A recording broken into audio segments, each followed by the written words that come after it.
Hey guys, and welcome back to the Tutorial Millennial channel. In this video, I'll be showing you how you can make a blur border around a video in CapCut. So to do that, I'm just going to not select anything, but not select the clip. I mean, if I select it, the option will be gone.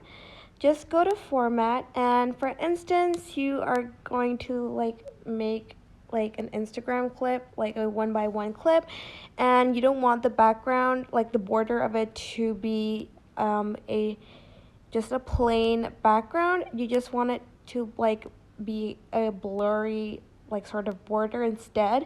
So to do that, you're just going to select the format, go back, and press canvas.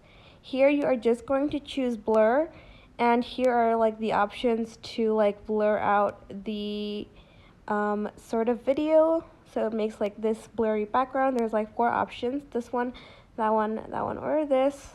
So just press the checkmark button, and when you want to do it to all your videos, you can just press apply to all and press the checkmark button. But that is basically it. I hope this tutorial was helpful for you guys.